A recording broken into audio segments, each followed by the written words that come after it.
इस सबसे परिपूर्ण आत्मदेव नाम के वहां पर ब्राह्मण रहते थे और उनकी पत्नी जिसका नाम धुंधली उनके साथ ही रहते थे।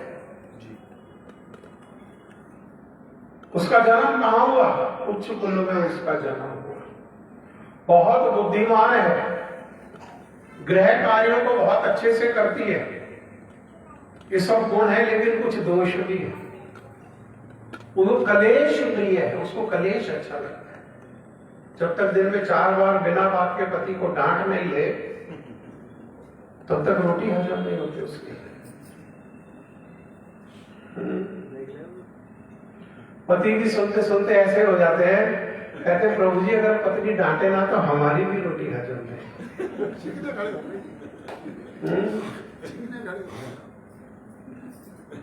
झगड़ा लो, अपनी बात को सिद्ध करने वाली, मतलब दूसरे को नीचा दिखा के भी अपनी बात को सिद्ध करना हो, ऐसा स्वभाव वाली उनकी पत्नी थी। घर में किसी प्रकार का भी अभाव नहीं था, परंतु सब कुछ होते हुए भी घर में संतान नहीं। और इसी बात से आत्मदेव जो है वो बहुत दुखी रहते थे। विचार करते कि मैं निसंतान हूं, मेरी संतान नहीं है, इसीलिए मेरे हाथ से दिया हुआ जो तर्पण है वो पितृ ग्रहण नहीं करते, इसीलिए मेरे हाथ से दिया हुआ जो पिंड है वो पितृ ग्रहण नहीं करते। और घर में संतान नहीं तो घर कैसा है? घर नीरस है। घर में रस क्या है? तो कह रहे घर में रस तो संतान ही है। जिस गृहस्थ के घर में संतान नहीं वो बहुत दुर्भाग्यशाली है, उससे ज्यादा दुर्भाग्यशाली कोई और नहीं है। शास्त्र का मत नहीं है, इस संसार का मत है, इस संसार का विचार है, शास्त्र का ही विचार नहीं है। और एक दिन जब मन में विचार करते करते करते करते मन जो है वो नीचे, उसकी गति कहाँ है? नीचे की ओर है। और मन में कोई बात हम विचार करने लगते तो मन कहाँ ले जाता है? नीचे की ओर ले जाता है। आत्महत्या कैसे करते हैं लोग? डिप्रेशन कैसे होता है? जो अकेले रहते हैं और वो सोच लेते हैं हमारी जो समस्या है इसका कोई समाधान नहीं है, उसी को विचार करते करते डिप्रेशन और डिप्रेशन की ही चरम अवस्था आत्महत्या है। जो हंसे खुशी रहेगा, लोगों से बातचीत करता रहेगा, समाज में मिलता रहेगा, भागवत पढ़ता रहेगा, भगवान के नाम को जप करता रहेगा, जीवन में कभी डिप्रेशन नहीं होगा, कभी आत्महत्या करने की तो बात ही नहीं। उसे तो पता है हर परिस्थिति कैसी है। अरे हर परिस्थिति भगवान की कृपा है। हर देश कैसा है? भगवान की कृपा।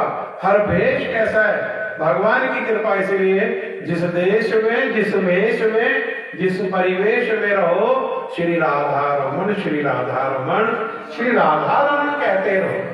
क्या बात का दुख है? किसका कलेश? और ये पंडित जी यही विचार करके कि ये जीवन का कोई उपयोग नहीं, मैं जंगल में जाकर के आज आत्महत्या कर लूंगा। ऐसा जीवन जिसमें कोई रस नहीं, उस जीवन का कोई लाभ नहीं। और ये आत्महत्या करने के उद्देश्य से आत्मदेव वन की ओर चले गए। जब जंगल में गए तो आत्महत्या करने का विचार ही बना रहे थे, तभी इनको एक साधु का दर्शन। साधु का दर्शन होते ही इनको साधु से आशा हो गई। क्यों? क्योंकि जो ना करे लकीरी वो करे फकीरी। जो हाथ की लकीर अर्थात भाग्य का है, हाथ की लाइनों में जो भाग्य में नहीं है वो भी साधु उसको भी दे सकता है।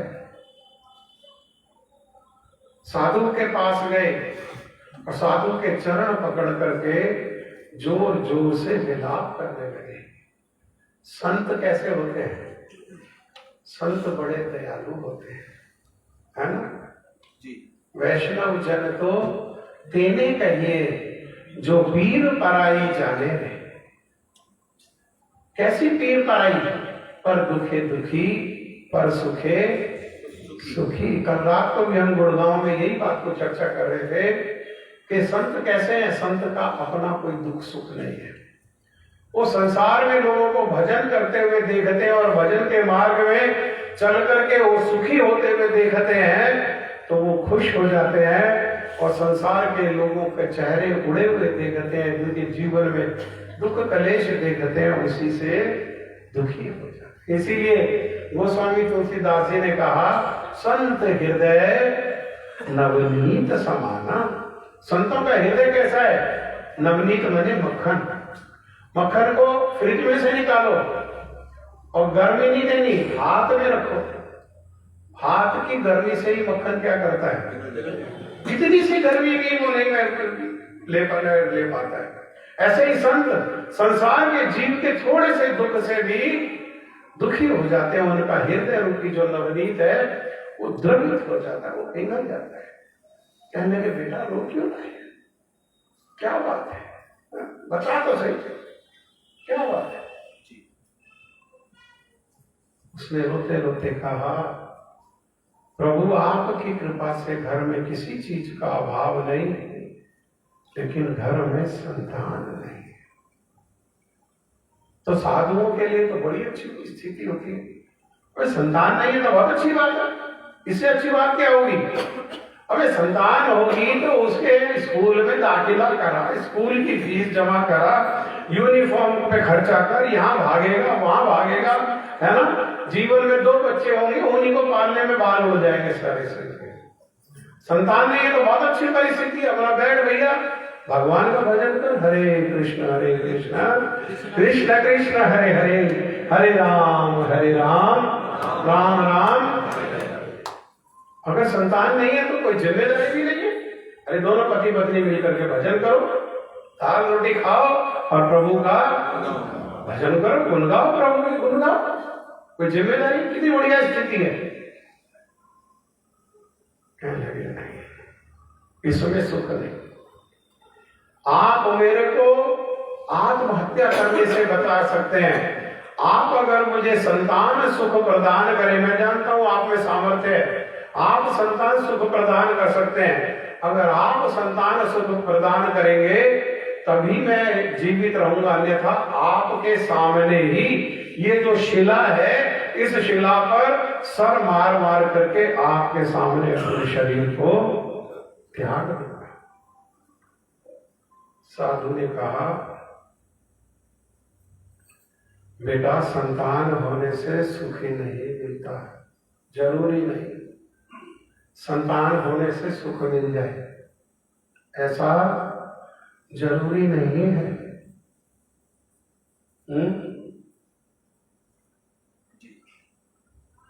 मानते हो तो बात नहीं मानते?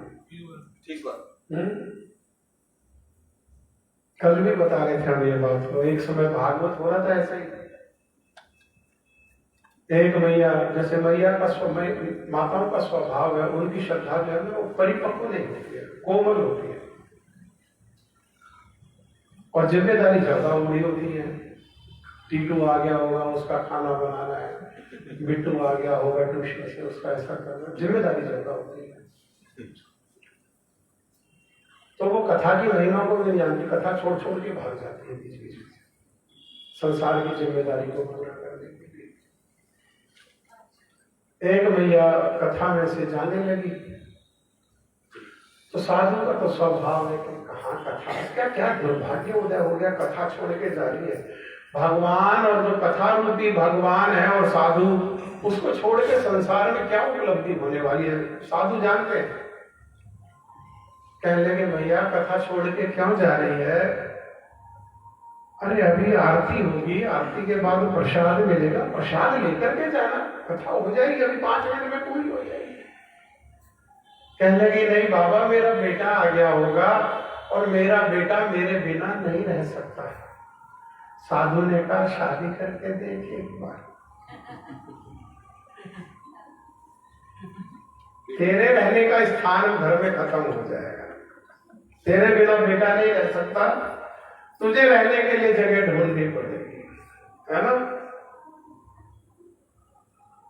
आजकल अपार्टमेंट्स का टाइम है, अपार्टमेंट ज्यादा, जमीन महंगी हो गई, कमी है जमीन की, तो अपार्टमेंट बनाने वाले बड़े चतुर होते हैं।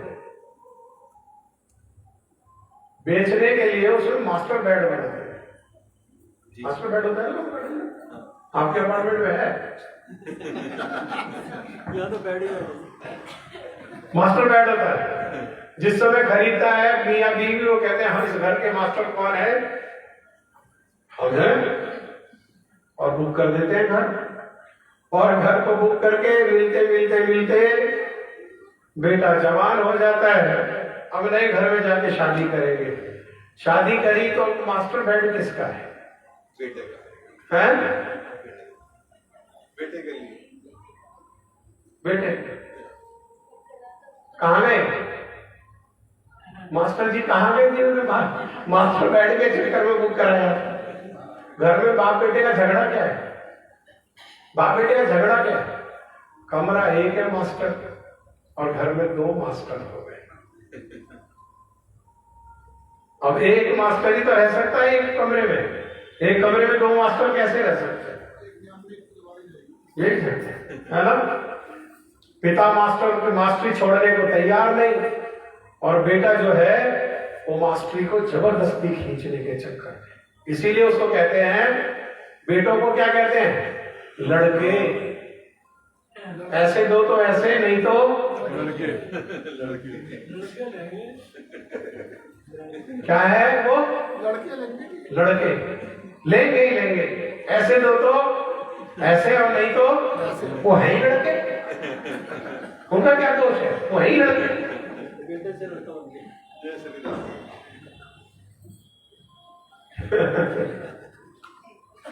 कलयुग में बड़ी दुर्गति। उन्होंने समझाया, बेटा सुख नहीं है, क्योंकि संसार में कोई सुखी नहीं है। उन्होंने कहा, कोई तन दुखी, कोई मन दुखी, और कोई धन बिन रहे तो उदास। थोड़े थोड़े सब दुखी, सुखी कृष्ण का दास। अगर सुख कहीं है तो एकमात्र भगवान के चरणों में, अन्यथा सुख और कहीं नहीं है। संसार में सब दुखी है। कोई तन से दुखी है, सुबह ही, है ना। हमारे सुबह सुबह एक प्रभु जी हमें अपने घर में ले गए, उनका जवान बेटा मुट्ठी भर के दवाई खा रहा है सुबह सुबह। हमने कहा क्या हुआ भाई? कह रहे जी शुगर भी है, ब्लड प्रेशर भी है, और थायराइड। तन से क्या है वो? सुबह नाश्ता किसका होता है? दवाई का। और रात को डिनर का होता है? तन दुखी। और तन बहुत बढ़िया है, तो ये मन नहीं जीने देता। कितना भी आ जाओ, कितना भी घर में आ जाए, क्या लगता है? कमाई। क्या है वो? क्या है? कमाई है या कमाई है? कमाई। लगता है कमाई कमाई कमाई। और आती 50 साल आई, 1 लाख आती। कमाई कमाई कमाई। मन दुखी, मन जीने नहीं देता। डिमांड करता है, ये लाओ वो लाओ, ये लाओ वो लाओ। और भैया किसी का तन भी ठीक है और मन भी ठीक है, तो वो धन के अभाव में उदास रहता है। कोई सुखी नहीं है संसार में। सुखी कौन है? जिसने एकमात्र भगवान के चरणों को आश्रय करके अपने जीवन को भगवान के चरणों में समर्पित किया और भगवान का भजन करता है। जिसने भगवान को कह दिया कि मार भी राख भी जो इच्छा सो तो, और भैया मारना है मारो और रखना है रख। सुख सुख सुख आए जीवन में तो ये भगवान की दया है, और दुख आए जीवन में तो ये भगवान की कृपा है ना? क्यों? क्योंकि सुख दुख अच्छा नहीं है, ना सुख अच्छा है ना दुख अच्छा है। अरे जिस परिस्थिति में भगवान का स्मरण हो वो सुख अच्छा है, और अगर सुख में भगवान को भूलते हैं और दुख में भगवान का स्मरण होता है तो वो दुख कैसा है? वो दुख अच्छा है। ब्रज में तो कहावत है, उस सुख के माथे सिर पड़े जो हरि हृदय से जाए। अगर जीवन में सुख आता है और उस सुख के आने से भगवान हृदय से दूर हो जाते हैं, अर्थात भगवान को भूल जाते हैं, तो कह रहे हैं उस सुख के माथे, उस सुख के ऊपर बिजली गिर जाए। सिर पड़े मतलब बिजली गिर जाए। बिजली जला देती है ना सबको। ऐसा सुख नहीं चाहिए, ऐसा सुख नहीं चाहिए। भगवान से स्वतंत्र सुख नहीं चाहिए। क्यों? जो अभी सुख लग रहा है वो बहुत बड़ा कलेश के चल रहा है। बलिहारी उस दुख के जो पल पल याद कराए। हम तो उस दुख के बलिहारी हैं जो एक क्षण के लिए भी भगवान को भूलने की नहीं देता है। हरे कृष्ण कृष्ण कृष्ण हरे हरे, हरे राम राम राम हरे हरे। बहुत सारे उदाहरण दिए। 100 बेटे होने पर भी गांधारी के जीवन में एक क्षण भी सुख का 100 बेटे होने पर इतना दुख कलेश है धृतराष्ट्र के जीवन में कि एक एक बेटा दुर्गति से मर रहा है, और संजय उसके कान में एक एक बात बता रहा है।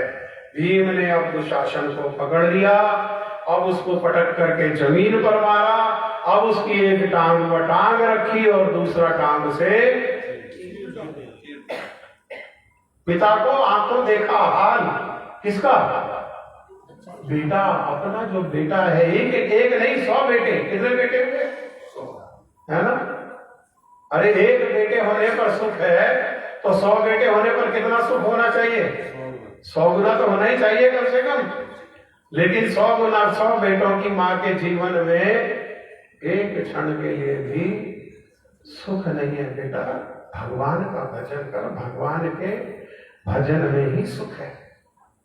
लेकिन जब हमारे हृदय में मांग होती है तो वो मांग इतनी प्रबल हो जाती है कि कोई हमें अच्छी बात भी समझाए, अच्छी बात समझ में आती नहीं। जैसे गला खराब है, छोटा बच्चा है, डॉक्टर ने कहा इसको आइसक्रीम नहीं खिलाना, लेकिन बच्चे को नहीं पता, वो माँ बाप से जिद करता है आइसक्रीम दिलाओ। माँ बाप मना करते हैं, पहले प्रेम से मना करते हैं, बेटा गला खराब हो जाता है। बच्चा फिर भी जिद करता है, चांटा भी लगा देते हैं, वो रोते रोते फिर भी जमीन पर लेट जाता है। तो वही माता पिता चल खा आइसक्रीम और भो।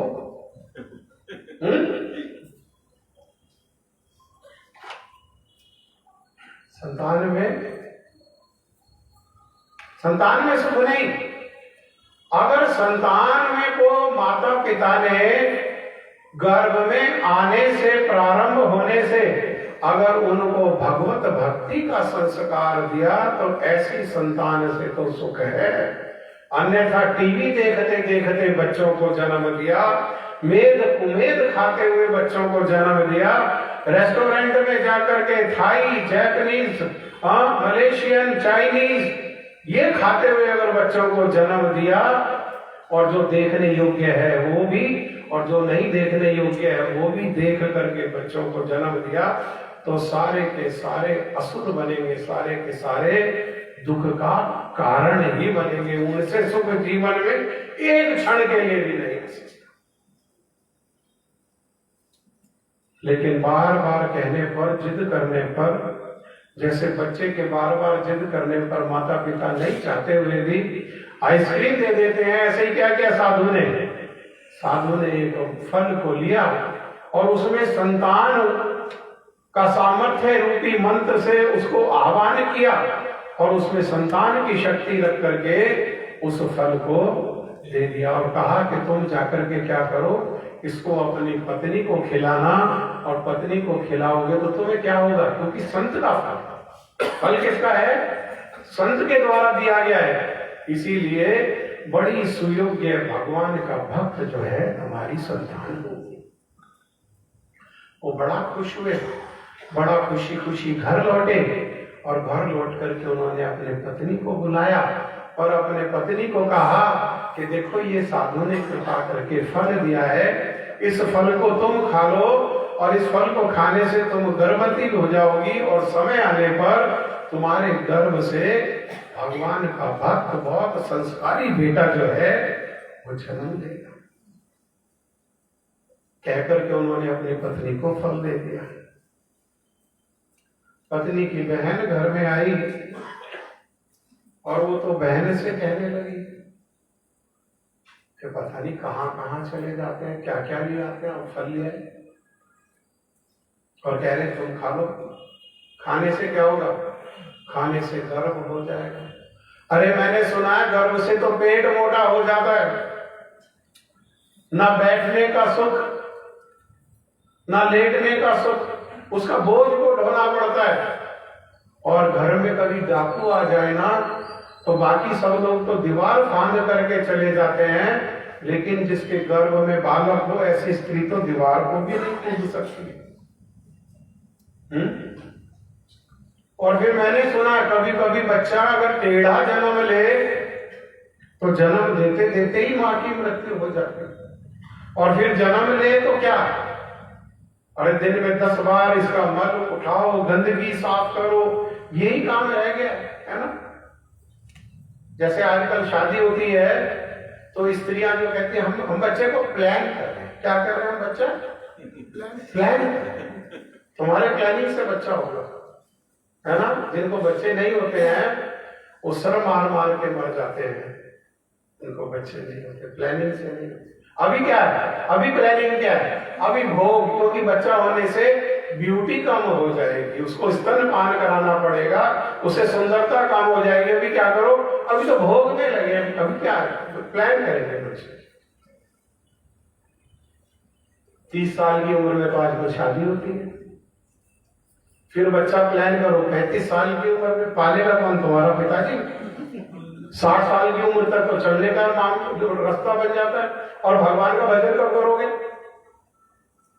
अरे 25 साल की उम्र में शादी हो जाए, 24 साल की उम्र में, 25 साल की उम्र में बच्चा हो जाए, 50 साल तक अपना खाने पीने कमाने लायक हो गया, 50 साल की उम्र के बाद अपना हरे कृष्ण कृष्ण कृष्ण हरे हरे, हरे राम हरे राम।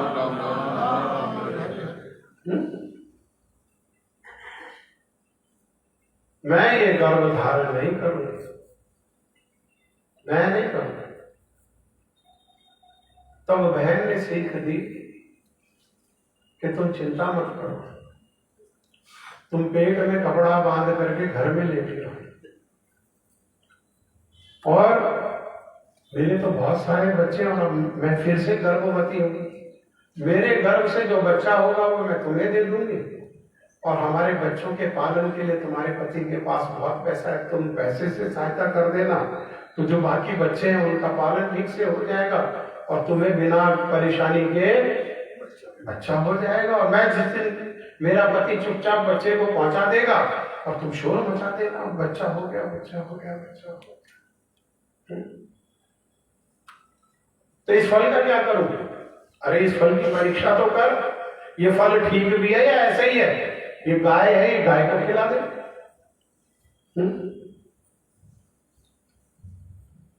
और समय आया उसकी बहन को बच्चा हुआ, वो बच्चा भी घर में आ गया, लड़का हुआ है, थाली और चम्मच पिट गई घर में, लड़का हुआ है, लड़का हुआ है। और वो साधु का जो फल है वो भी तो निष्फल नहीं जाने वाला। वो जो गाय थी घर में, इनका घर का ऐसा परिवेश था कि घर में अगर कोई पशु आ जाए तो पशु बांझ हो जाए, घर में कोई पक्षी घोंसला बसा बना ले तो पक्षी बांझ हो जाए। गाय लाए तो गाय बांझ हो गई।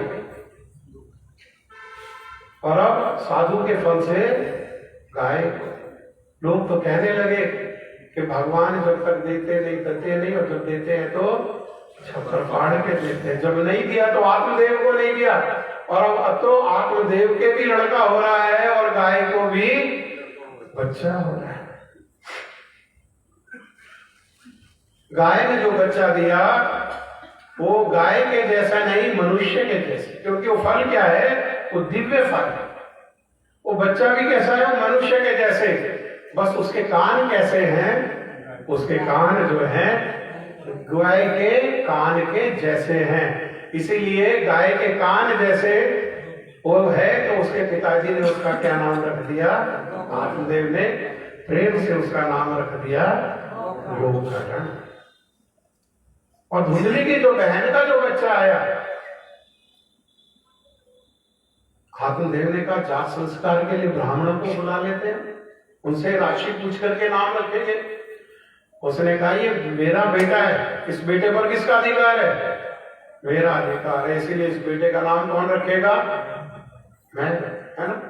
आजकल जैसे चल गया, आजकल जब नामकरण करना होता तो ब्राह्मण को बुला के नाम नहीं रखाते, वो किताब डाउनलोड कर लेते हैं नामों की, उसमें से नाम रखते हैं। और बहुत सारे नाम तो उस किताब में ऐसे हैं कि लोगों के कुत्तों के भी वही नाम है और लोगों के बच्चों के भी वही नाम है। जय श्री राधे राधे।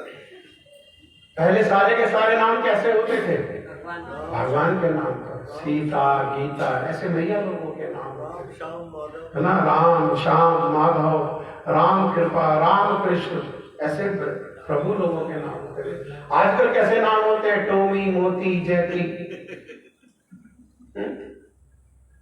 ऐसे ही उसने कह दिया। ये सारी शिक्षाएं हैं, इसमें शिक्षाएं हैं। हम आधुनिक होने के नाम पर पता नहीं क्या बन रहे हैं, बस आधुनिक का नाम कैसा हो, मेरा बच्चा है ऐसा नाम होना चाहिए जो किसी का भी ना हो। ऐसा नाम रख लेते हैं कि घर के बूढ़े बेचारे नाम ही नहीं बोल पाते। ऐसा नाम होना चाहिए किसी और का नाम ना हो, ऐसा कॉमन नाम नहीं होना चाहिए। राम और कृष्ण तो बड़े कॉमन है, इसलिए कॉमन नाम नहीं होना चाहिए। उसने कहा ये बेटा मेरा है, इसका नाम रखने का अधिकार मेरा है, ये मैं धुंधली और मेरा बेटा धुंधकारी। तेरे बेटे का क्या नाम होगा, दोनों के दोनों बड़े होने लगे। अब दोनों में जो लक्षण है वो प्रकट होने लगा, एक साधु का फल और एक कपट का फल। धुंधकारी कौन है, कपट का फल है ना, और इसलिए गोकर्ण कौन है, ये साधु का फल। कपट का फल क्या लाएगा, कपट। साधु का फल क्या लाएगा, सुख, शांति, आनंद, ज्ञान, भक्ति। और कपट का फल क्या लाएगा, कपट का फल क्या लाएगा, जोमेटो,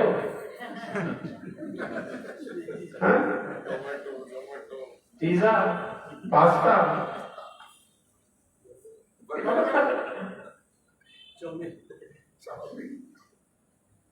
कपट का फल दुख, कलेश। दोनों बेटे बड़े होने लगे और एक बेटा जो है दिन रात कलेश का कारण बन गया और एक बेटा सुख का कारण बन गया। और जब देखा गोकर्ण ने कि ये तो घर में बड़ा कलेश हो रहा है, ये धुंधकारी अपनी माँ को पीटता है, अपने बाप को पीटता है, गालियां देता है, इनको अपशब्द बोलता है, इनसे पैसे मांगता रहता है हर समय, और पैसा ले जा करके नशा में पर स्त्रियों का संग करने में खर्च कर देता है। और भागवत में लिखा है, मेरी बात का बुरा नहीं मानना, आप में से कोई बात का बुरा नहीं मानना, ये कुत्तों का संग करता है, कुत्तों के साथ रहता है। जैसे आजकल हमने क्या किया, गाय को भेज दिया कहां पर, गौशाला में नहीं, कसाई खाने में। गाय हमें कब जरूरत पड़ती है, श्राद्ध करते तो गाय की जरूरत पड़ती है। तो कहते हैं, क्या बताती है पत्नी, अरे वहां जाओगे ना, वहां बड़ा सा कूड़ेदान है, वही गाय मिलेगी। भारत में गाय कहां पर है, कूड़ेदान पर। और कुत्ता कहां पहुंच गया है, नहीं घर में नहीं, बेडरूम में। बेडरूम में पहुंच गया। कैसा कलेश है, कैसा दुर्भाग्य है। ऐसे देश में, ऐसे घर में कभी किसी प्रकार का सुख हो सकता है? हाँ, शास्त्र कहता है जिस घर में कुत्ता घूमता है उस घर का दिया हुआ भगवान ग्रहण नहीं करते। जिस घर में कुत्ता घूमता है उस घर का दिया हुआ देवता आहुति नहीं ग्रहण करते। यज्ञ करे तो निष्फल। यज्ञ में आहुति देते हैं ना, अगर कुत्ता घर में रखते हैं और आहुति देते हैं यज्ञ में, तो यज्ञ कैसा है? वो निष्फल है। उनका श्राद्ध पितृ नहीं लेते, उनका पिंड पितृ ग्रहण नहीं करते।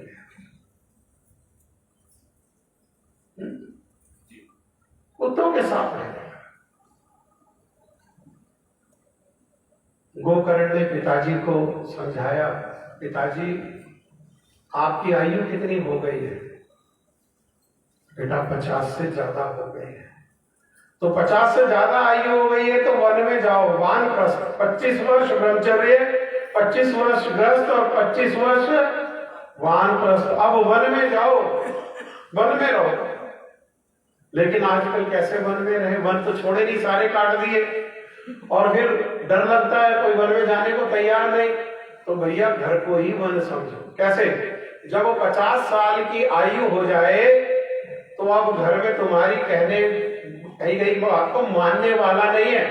इसलिए हमारे बड़े गुरुजी एक बात को समझाते थे कि 50 साल की आयु हो जाए तो घर में रहो, लेकिन कैसे रहो? तो वो कहते थे देखी बे, सुनी बे, बोली बे ना।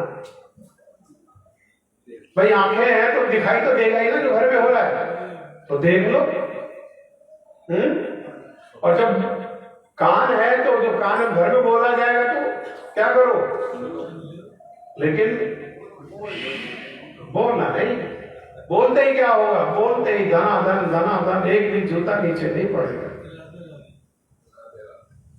बोली बहना घर में वानप्रस्थ की अवस्था ही है। सभी की आनी है, कुछ की चल रही है, कुछ की आने वाली है, कुछ की समय बाद आ जाएगी। इंडिया वैसे दाम है, घर में रहो चुपचाप। क्योंकि अब आयु कैसी आ गई है? अब आयु उल्लू की आ गई है। उल्लू क्या करता है? उसको ऐसे देखता है। कभी सुनेगा तो कोई नहीं, करेंगे तो अपने मन है ना। आपकी कहीं नहीं सुनेंगे, करेंगे अपने मन की। इसलिए उनको उनके मन की करने दो। और तुम क्या करो? तुम जो है भैया अपनी जुबान को बंद करके रखो। और जुबान कुछ बोलना ही चाहती है, जुबान मजबूर करती है बोलने के लिए, तो उसी समय बोलो हरे कृष्ण कृष्ण कृष्ण हरे हरे, हरे राम राम राम। घर में कलेश खत्म हो जाएगा। पड़ोसी जो तमाशा सुनते हैं दिन रात का, वो खत्म हो जाएगा। पिताजी घर से निकलो, वन में जाओ, है ना। 50 साल के बाद आयु जो है वो भी कहने लगती है 51। अरे वन बने 51 वन बने, जंगल में जाओ। 52 54 चलो वन में, है ना। फिर भी जो घर में पड़े रहते हैं तो फिर अपनी आयु ही गाली देने लगती है। 61। अरे 60 ढोल की तरफ पड़ा हुआ घर में। पशुओं पर ज्यादा सम्मान है, ढोल की तरफ पड़ा हुआ। 62 63 64 60 मने ढीठ। बार बार कहने पर भी अपने मंगल की बात जो है वो समझ में नहीं आती, उसी को कहते हैं शठ।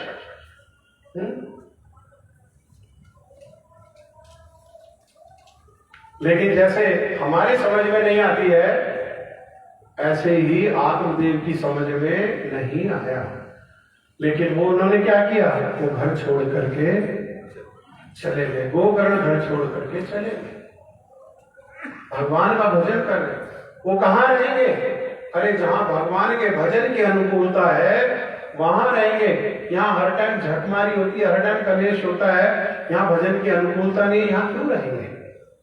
है ना, वहां रहेंगे जहां भजन की अनुकूलता है। घर छोड़ करके चले गए। जब वो घर छोड़ के गए, कलेश धीरे धीरे और बढ़ गया। और जो बेटे की बात नहीं मानी, वो दूसरे बेटे से पिटा करके वो बाप जो है घर को छोड़ करके चला गया। क्योंकि सम्मानित व्यक्ति के लिए अपमान ही उसकी गलती होती है। मृत्यु तो जीवन में एक ही बार आएगी ना, कोई 10 बार तो आएगी नहीं। लेकिन जो सम्मानित व्यक्ति नहीं है वो हर रोज मरता है। अर्थात जो अपमान से अपनी रक्षा करने का प्रयास नहीं करता, या जो ऐसे कार्य नहीं करता जिनके बदले अपमान मिले, ऐसी बात नहीं बोलता जिसके बदले अपमान मिले, वो सभ्य व्यक्ति है। अन्यथा जगह जगह अपमानित होने वाला व्यक्ति क्या है, वो दिन में 4-6 बारी मरने वाला व्यक्ति है। सम्मानित व्यक्ति एक बार मरता है, और जो अपमानित व्यक्ति है उसके हर क्षण मृत्यु होती है।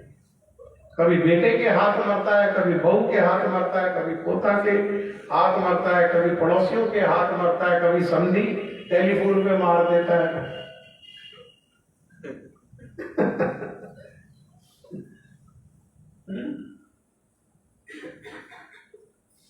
घर छोड़ के चले गए।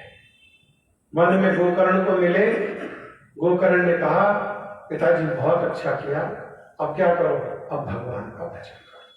जो मिल जाए, जैसा मिल जाए, उसको भगवान का प्रसाद मान करके, उसको लेकर के और भगवान का भजन करो। यही जीवन का एकमात्र उद्देश्य है। उन्हीं भगवान भजन करने का अर्थ क्या है? उन भगवान को प्रेम से पुकारो।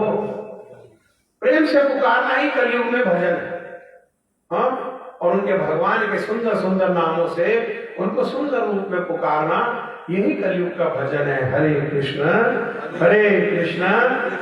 मुख खोलो, हरे राम राम राम हमारी कोशिश है 7 दिन में ये रट जाए, आपको आपके बुद्धि में समा जाए। क्योंकि भगवान का नाम को ही बोलना चाहिए। कोई कहता हमारे पास समय नहीं है, कोई बात नहीं, आप बहुत बड़े आदमी हो, समय नहीं है, कोई दिक्कत नहीं है, तब भी बहुत आसान रास्ता है। हमारे ब्रज में तो कीर्तन करते हैं कि भैया समय नहीं है ना, बहुत काम है, भाग दौड़ में लगे हो। तो जब भाग दौड़ कर रहे हो तब भगवान का नाम ले लो। आओ तो राधे राधे, जाओ तो राधे राधे, और गाओ तो राधे राधे, खाओ तो राधे का नाम बोल बोलो, राधे राधे श्यामा का नाम बोल बोलो। कोई समस्या नहीं ना? घर से कथा के लिए आओ तो रास्ते में चुगली बुराई करते हुए, उसकी बजाय घर से भगवान का नाम बोलते हुए आओ। कथा सुन के घर में जाओ तो यहाँ का दोष लेकर के नहीं जाओ। कथा में इन्होंने तो तोता ही नहीं लगाया, इन्होंने तो कथा में ये नहीं किया, इन्होंने तो कथा में वैसा नहीं किया, ये व्यवस्था ठीक नहीं है, वो व्यवस्था ठीक नहीं है। उनको तो कहा आओ जी बैठो जी, हमें तो कहा ही नहीं बैठो जी। उनको तो माला पहना ही, हमको तो माला ही नहीं पहना। उनके गले में तो इन्होंने गमछा डाल दिया, हमारे गले में तो अब नहीं आएंगे। आज गलती हो गई। उनको प्रसाद में बर्फी दे दी, हमें नमक पारा दिया, अब नहीं। अब कथा में नहीं आने का बहाना चाहिए।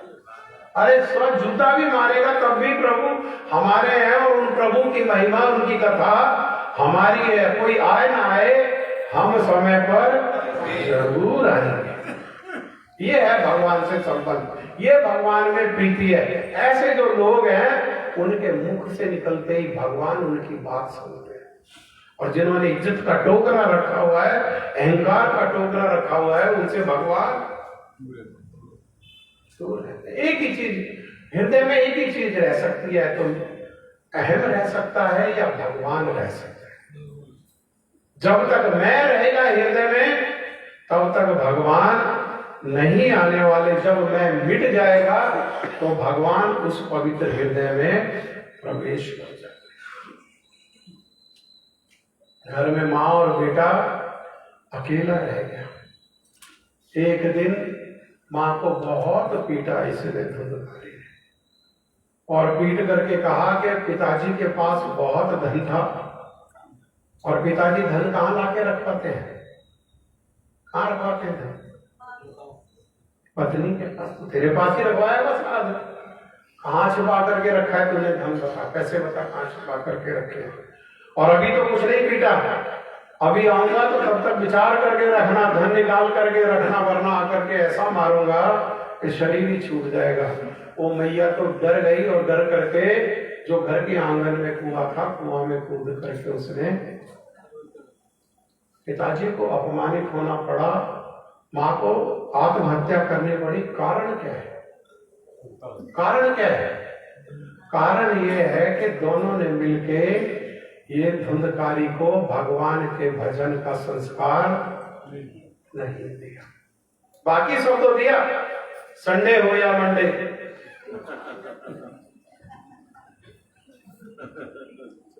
याद आएंगे सारे संडे मंडे जब यमराज के लगेंगे डंडे।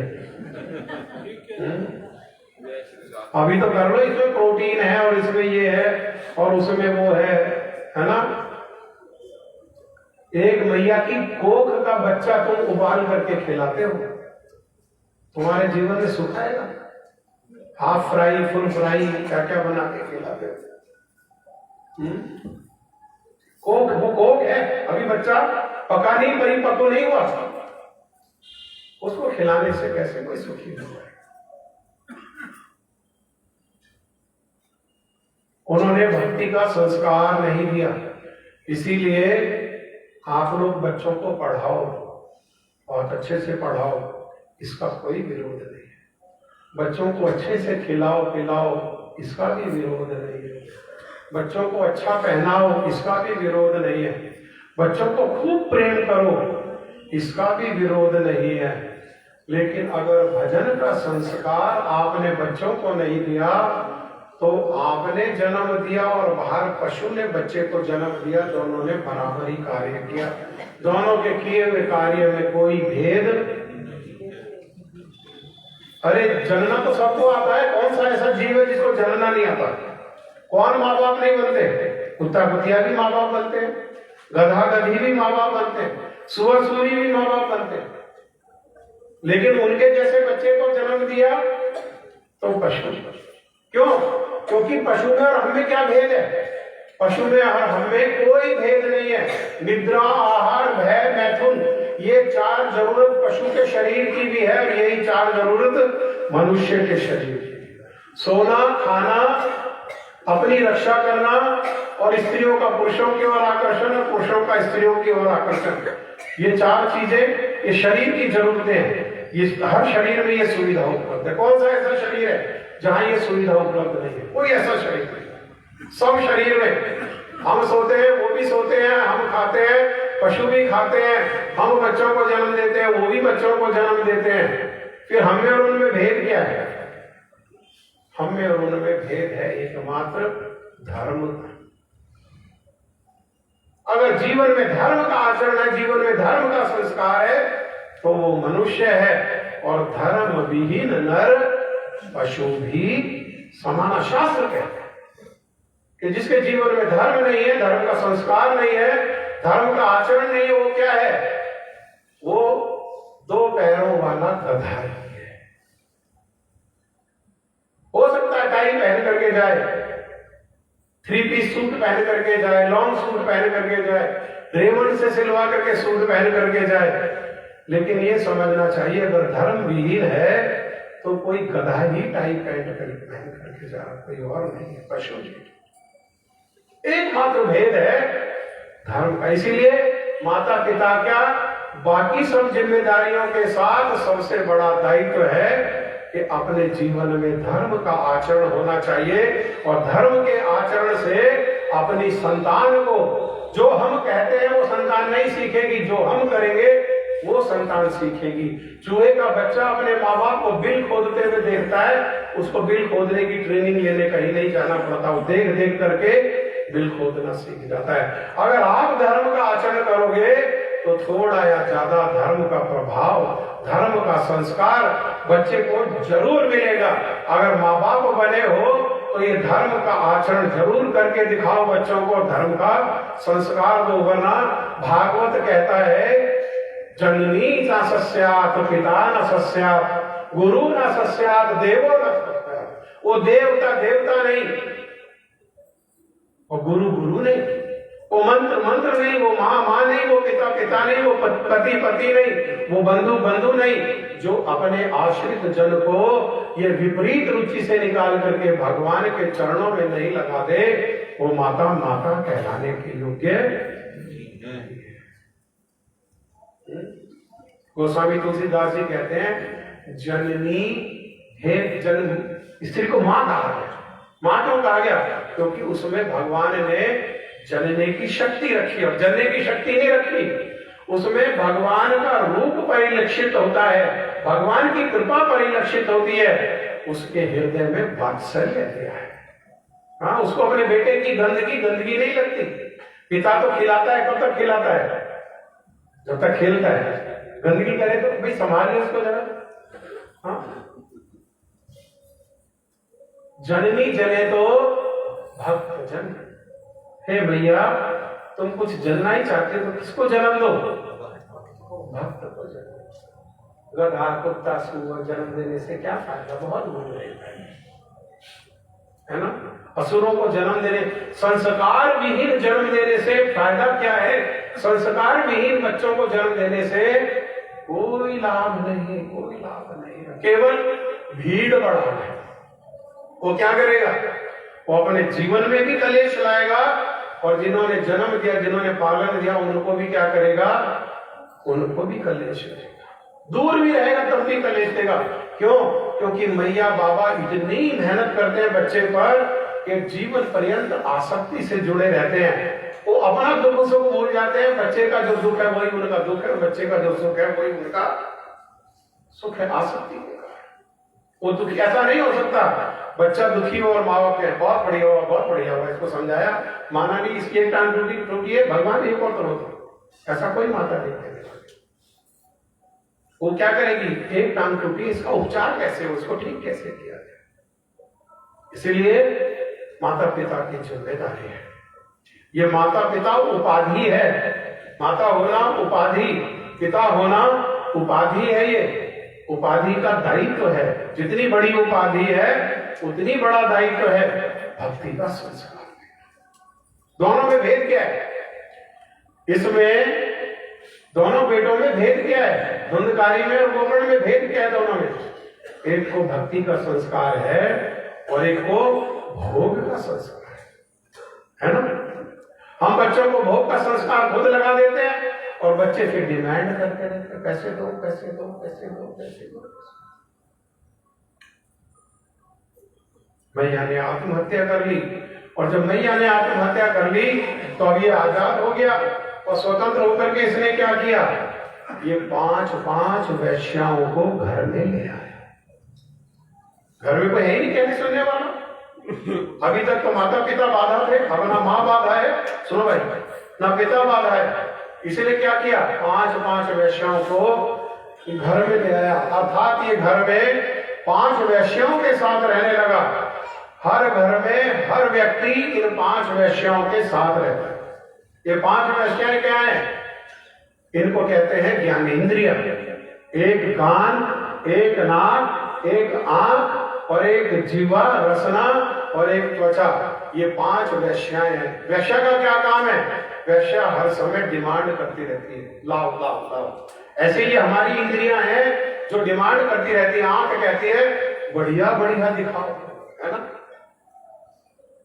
भारत में रहते हुए भी सनराइज देखने के लिए, सनसेट देखने के लिए स्विट्जरलैंड चलो, वहां सनराइज देखेंगे, समुद्र देखेंगे, पहाड़ देखेंगे, झरना देखेंगे, सनीमा देखेंगे, आंख चैन से नहीं बैठते। लाओ लाओ लाओ लाओ लाओ। और दुनिया वाले इतने चालाक हैं, उन्हें पता है कि ये इनकी आंखें इनको मजबूर करेंगी बाहर ले जाने के लिए। इसीलिए वो कहते हैं जाओ घूम आओ, कर्जा लेकर के बाद में देते रहना किस्तों पैसे।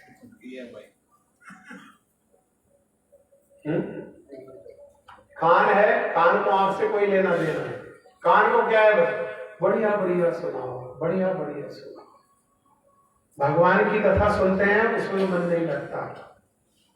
बाहर कोई खड़े होकर के चुगली सुनाने लगे, हाँ, जोर से बोल, मेरे को नहीं पता लगा।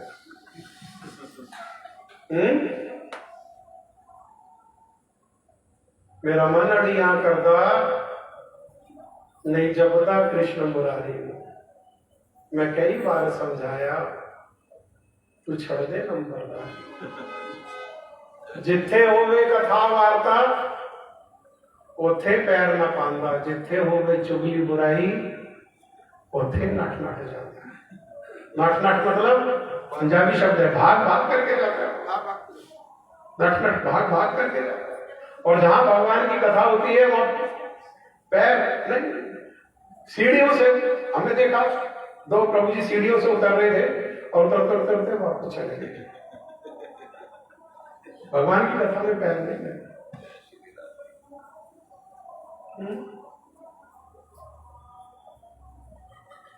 5 वैश्यों के साथ रहने लगा। वैश्या डिमांड करने लगे, जैसे हमारी जीभ डिमांड करती है। बहुत दिन हो गए दाल रोटी खाते खाते, आज क्या खाएंगे?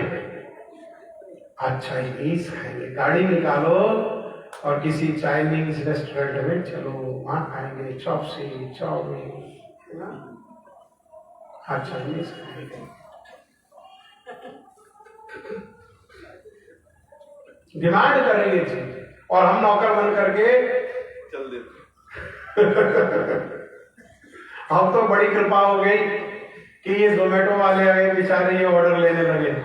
वरना हम देखते थे कि पहले 6 दिन का हफ्ता होता था, छुट्टी शनिवार की छुट्टी नहीं होती थी, तो पति बेचारा 6 दिन तो नौकरी करता था और 7वें दिन किसी भटूरे वाले के यहाँ लाइन में लगा होता था, किसी पूड़ी वाले के यहाँ लाइन में लगा। आज नाश्ता नहीं बनेगा। 6 दिन नौकरी करी आदमी ने, औरत थक गई, कह आज नाश्ता नहीं बनाऊंगी, आज छुट्टी। आज क्या करो? छोले भटूरे के जी डिमांड कर रहे। ऐसे ही वो 5 वैश्याएं उससे धुंधकारी से डिमांड करने लगी, कपड़ा लाओ, जेवर लाओ, मिठाई लाओ, कचौड़ी लाओ, पकौड़ी लाओ, बढ़िया बढ़िया खिलाओ। और ये उनकी डिमांड को पूरी करने के लिए पढ़ा लिखा तो है नहीं, कोई व्यापार तो है नहीं, क्या करेगा? चोरी करता है, चकारी करता है, राहजनी करता है। और एक दिन जब दिवाली का उत्सव आने लगा तो इसने सोचा कि एक ही बार ऐसा लंबा हाथ मारो कि जीवन में दोबारा चोरी करनी ना पड़े। राजा के यहाँ से चोरी करके ले आया और चोरी करके ले आकर के, है ना, और 5 वैश्याओं को, ये तुम्हारा कपड़ा, ये तुम्हारा जेवर, ये तुम्हारे पैसे, जेब खर्चा, पैसा बांटने लगा। उन वैश्याओं ने ले लिया वो सब और आपस में विचार करने लगी, लाया कहां से? ले भी लिया और विचार क्या कर रही है? ये लाया कहां से लाया? तो उससे प्रेम से पूछा, कहां से लाए? इतना माल कहां से ले आए? उसने कहा तुम्हें बता रहा हूं। पति को कोई अपनी बात अगर पूरे आर्यनगर सोसाइटी में पहुंचानी हो तो क्या करना चाहिए उसको? पत्नी को बोलना। तुम्हें बता रहा हूं, किसी को नहीं बताना। राजा क्या चोरी करिए? 5 ये तो सो गया कह करके, खा पी करके, और 5 पत्नियां विचार करने लगी, राजा के यहाँ चोरी करके आया है, किसी दिन हो ना हो राजा की पुलिस जो है वो इसको पकड़ने आएगी, और जब पकड़ने आएगी तो चोर को भी पकड़ेगी और जिसने चोरी का माल खरीदा तो हम भी पकड़े जाएंगे। इसलिए क्या करो, ये बीच में राजा की चोरी के और हमारे बीच में ये कड़ी है, इस कड़ी को निकाल दो। और निकालने के लिए क्या किया? उन 5 ने सोचा कि इसको मार डालो। कहे 4 ने, 2 ने हाथ पकड़े, 2 ने पैर पकड़े और एक गला दबाने लगी। गला दबाने पर भी जो असुर होता है उसकी पहचान है कि उसका प्राण आसानी से नहीं निकलता। आप देखो, जिसका व्यवहार अच्छा नहीं, आचरण अच्छा नहीं, बहुत दिन तो बिस्तरों में ही मलमूत्र त्यागता रहता है ना? भोगना है ना, अपने किए हुए कार्य को भोगना है, उसका प्राण नहीं निकल रहा। जब इन्होंने देखा प्राण नहीं निकल रहा, तो जिस चूल्हा में रोटी बनाई थी उस चूल्हा में जो तपता हुआ जो आग है, उस आग को ले आए और इसको हाथ पैर पकड़ के इसका गला जो दबाया, इसका मुख खुला, तो इसके मुख में उस आग को भर दिया और इससे तड़प तड़प करके धुंधकारी का प्राण छूट गया। और प्राण छूट करके जाए कहां? दूसरा शरीर तो मिला नहीं, इतने जघन्य कर्म जीवन में किए, दूसरा शरीर नहीं मिला, इसलिए प्रेत बन गए। प्रेत मतलब ये देखो, एक तो ये शरीर है, क्षिति जल पावक गगन समीरा पंच रचित अति अधम शरीर। पृथ्वी जल अग्नि वायु आकाश से मिला हुआ ये शरीर बना हुआ है। और ये इसको कहते हैं, क्या कहते हैं इसको? ग्रॉस बॉडी, स्थूल शरीर। और इसके अंदर एक सेकंड बॉडी है, सूक्ष्म शरीर, मन बुद्धि अहंकार, उसमें जीव रहता है। इसके ये पैकिंग, इसके अंदर एक और पैकिंग, उसके अंदर जो है जीव रहता है। तो प्रेत योनि क्या है? ये शरीर तो छूट जाता है और वो भटकता रहता है, फिर मन साथ रहता है। मन इच्छा करती है पकौड़ा खाना है, लेकिन पकौड़ा खाए कैसे? ना जीव है, ना हाथ, ना दांत है, और मन बार बार विवश कर रहा है, इसलिए जीव जो है छटपटाता है ना। जैसे हमारी कोई इच्छा हो और वो पूरी ना हो तो कैसे छटपटाते हैं, है ना। अंग्रेजी में कहते हैं इच्छा है तो अभी पूरी करो, बैग बोरो स्टील कुछ भी करो, बैग करो, भीख मांगो, बोरो उधार मांगो, और कुछ नहीं मिले तो क्या करो? चोरी कर लो, रिश्वत ले लो, भाई के बेईमानी कर लो, बहन के पैसे मार लो, इसका मार लो, उसका मार लो, लेकिन क्या करो? किसी इच्छा को अभी पूरा करो।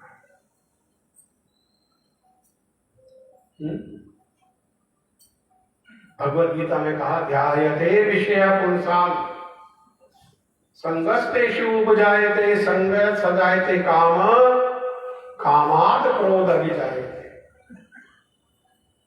अर्जुन ने कहा, प्रभु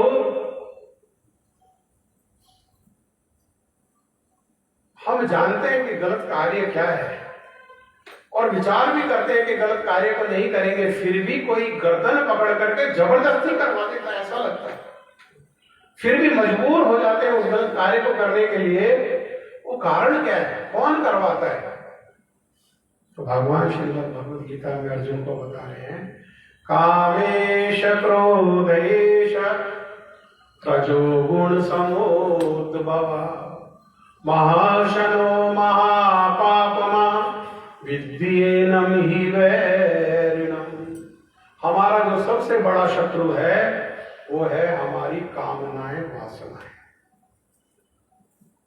हमारी कामना वासना से बड़ा संसार में और कोई दूसरा शत्रु नहीं है। यही विवश करते हैं। और ये काम स्वतंत्र नहीं है, काम बेटा है किसका? रजोगुण का बेटा है काम, और काम का बेटा है क्रोध, और क्रोध का बेटा है विमोह, और मोह का परिणाम है विनाश। ना सम्मान, ना महिमा, ना कोई नियम, ना जीवन में कोई प्रिंसिपल, बस मृत शरीर। जैसे वो पहले चूल्हा जलाते थे ना, तो उसमें फूंकनी होती थी, फूंकनी से फूंक मारते थे, चूल्हे में करची लगा के कंटा लगाते हैं, है ना। या वो देखिए लोहार के यहाँ, लोहार जो है घुबैया, वो ऐसा चलाते रहते हैं, वो धौकनी होती है, वो ऐसे ऐसे चलती रहती है, हवा देती रहती है। तो ऐसे ही धौकनी, बस हवा आ रही है और जा रही है, बाकी जीवित नहीं, मरा हुआ, मर पड़ा है, भूत बन गया। गोकर्ण को मार्ग में पता लगा, आपके यहाँ घड़ी बहुत तेज चलती है, समय पता नहीं लगता कब पता ही नहीं लगा कब से कब 6 बजने के बाद 2 मिनट रह गए, 6 बजने के बाद लेट भी शुरू हुई महाराज, लेट भी शुरू हुई थोड़ी सी। बैठने वाले बोल स्लो चल रही है, स्लो चल रही है। हाँ, इसमें भाई मेरा ही दोष है, आपका दोष नहीं है। मोटा आदमी आलसी होता है थोड़ा सा, तो उसकी क्रिया स्लो ही होती है, पहाड़ जैसी कथा सुनो और घर कुछ भी नहीं ले जाओ, ऐसी कथा सुनने का कोई फायदा नहीं। थोड़ी कथा सुनो, एक घड़ी आदि घड़ी, आदि से पुण्याद तुलसी संगत साध की हरई कोटि अपराध। कथा को थोड़ा सुनो, उसकी शिक्षाओं को अगर जीवन में ग्रहण करते हो तो वो ज्यादा महत्वपूर्ण है। अन्यथा तो लोग कथा में आते हैं, बैठते हैं और बड़ी स्पीड से कथा सुनाने वाले कथा सुनाते हैं, कथा सुनते हैं और उठते हैं तो कैसे? आप जी की वस्तु भैया, तुम्हारी कथा यही झाड़ के जा रहे हैं, घर कुछ नहीं दे। लेकिन हमारी प्रार्थना है हम समझाने का प्रयास है ना। उदाहरण देके भागवत में ऐसा ही कहा कथा सुनाने के लिए कि उदाहरण देकर के, समझा करके विषय को समझाना, उस विषय की शिक्षा को समझाना। ये तो भागवत घर में भी आप भी पढ़ सकते हो, लब लब लब लब लब लब लब लब लब लब, एक हफ्ते में पढ़ दिया और क्या मिला?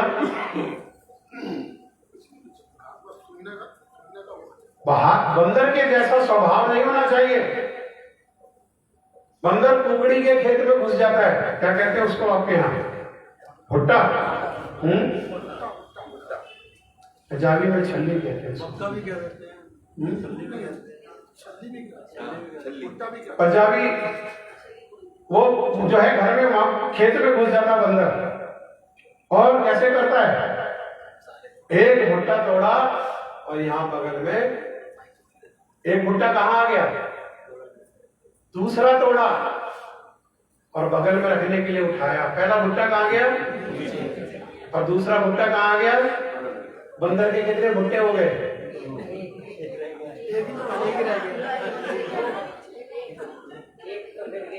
एक तो रहेगा, कितने भुट्टे? बंदर ऐसा सोचता है कि दो है, क्योंकि एक पहले बगल में रखा और एक, और दिन भर मेहनत करता है। एक तोड़ा, तीसरा तोड़ा, दूसरा नीचे, चौथा तोड़ा, तीसरा नीचे, पांचवा तोड़ा, चौथा नीचे। और जब खेत में से निकला, क्या लेके निकला? और खेत कितना तोड़ा? तो ऐसी पहाड़ जैसी कथा सुनने से कोई लाभ नहीं। उतना सुनो जितना हजम कर सकते हो, जितना ले जा सकते हो, जितना बुद्धि में, है ना। कहानी नहीं सुनने के लिए आए आप लोग, ये भगवान की कथा है, कोई सिनेमा की स्टोरी नहीं है। विलन आया, उसने एक डुक्का मारा, उसने एक घूसा मारा, ये वो नहीं है ना। ये क्या है? ये भगवान की कथा है। भगवान की कथा कैसी है? 3 घंटे की कथा नहीं है। भागवत ने कहा नित्यम भागवत सेवया। भागवत की सेवा कैसी है? नित्य सनातन, हर सांस पर भागवत। ये तो हम आते हैं 7 दिन में आपको भागवत कथा सुना सकता है कोई? बैठे हम देखे किसमें हिम्मत है 7 दिन में भागवत कथा सुना दे। भागवत का अगर भाव ही सुना दे तो बहुत दूर की बात है। केवल इसलिए आकर के कथा सुनाते हैं, कथा सुना के आपकी रुचि जागृत हो। आपकी रुचि जो सोई हुई है उस रुचि को जगाए, और रुचि के होने पर ये आपकी नित्य सेवा हो जाए। सुबह कम से कम भागवत के 2 श्लोक अध्ययन करके तभी काम पर जाएंगे, उससे पहले काम पर नहीं जाएंगे, उससे पहले घर से नहीं। ठीक है, बाद में शिकायत नहीं करना। हमने पहले बता दिया भाई हमारा दोष है, आपका दोष नहीं है। मोटे आदमी में 2 दोष होते हैं और 1 गुण होता है। देखो सुन के जाओ मोटापे का रहस्य। हम अपनी बात बता रहे हैं, कोई किसी दूसरे मोटे की बात नहीं कर रहे, हम अपनी बात। 2 गुण होते हैं, 2 कमी होती है उसमें। क्या कमी होती है? 2। एक तो चटोरा होता है, बढ़िया बढ़िया चटपट चकाचक माल खाता है। और दूसरा दोष क्या होता है? वो खा करके उसको सो जाता है, आलसी होता है, तभी तो मोटा होता है। अगर खा के हजम कर ले, हल चलाए जाकर के 4 घंटे तो कुछ भी खाए, लकड़ पत्थर समझ, लेकिन उसको खा करके लेट जाता है। और तीसरा उसका गुण है, वो गुण उसकी मजबूरी है। मोटा आदमी हंसमुख होता है, उसकी मजबूरी है, क्योंकि पता लड़ के भाग तो सकते नहीं। तो भाई हम मोटे आदमी हैं, धीरे धीरे काम चलते हैं, कथा भी हमारी जो है वो धीरे धीरे चलती है। ऐसे भी भागवत होते हैं जहाँ एक ही कथा विषय होता है, 8 दिन 10 दिन एक ही विषय पर चर्चा होती है, एक ही विषय। भागवत समुद्र है, कथा है भागवत। हरि अनंत हरि कथा अनंता, बहुत विधि कहे सुने सब सजा, है ना। इसका एक अंश भी हमने लेकर के अगर अपने जीवन में आचरण में किया तो उसका बहुत बड़ा फल होगा। और बहुत सुन करके हाथ झाड़ करके घर चले गए, एक भुट्टा लेकर के घर चले गए, तो कोई फल उसका होने वाला नहीं है। अभी अपने अपने स्थान पर आप सब लोग खड़े हो जाओ, भगवान की और भागवत जी की आरती करेंगे।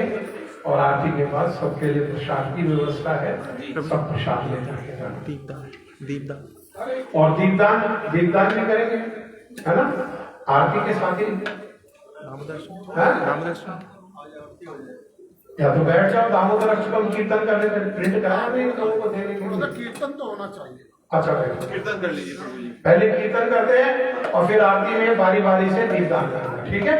ठीक। थोड़ा सा कीर्तन। हाँ बैठिए, हमारे को क्षमा करो, हम सोचे आप घर जाना है, देर ना हो इसलिए। भाई दामोदर अष्टकम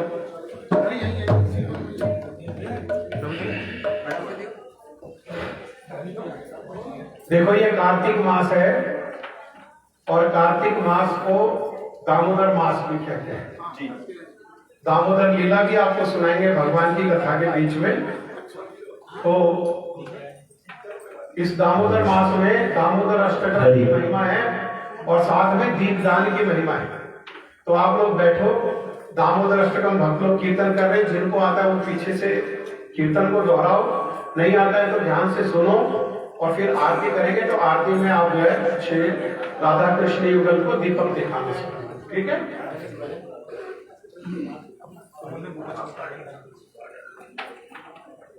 फोन में गूगल कर सकते हैं, या ग्रुप बना लो, ग्रुप पे भेज दो किसी को। चलो बैठो आप।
रोदन्तमो गुरुनेत्रां यो मां प्रजा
करिया प्रिया नमो राधिका करिया प्रिया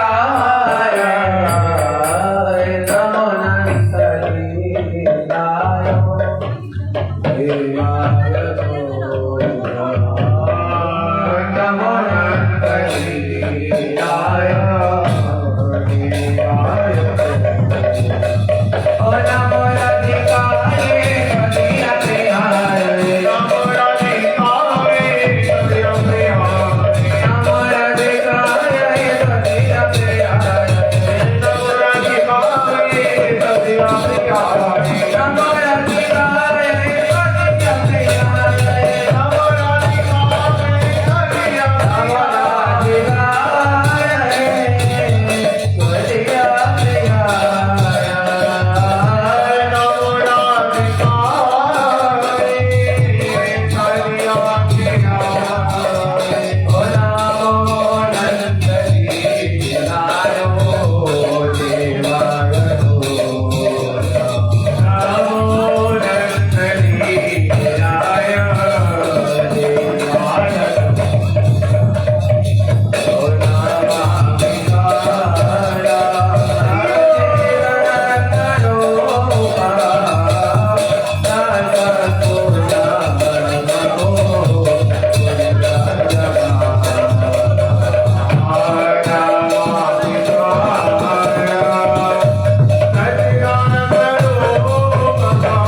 चूड़ा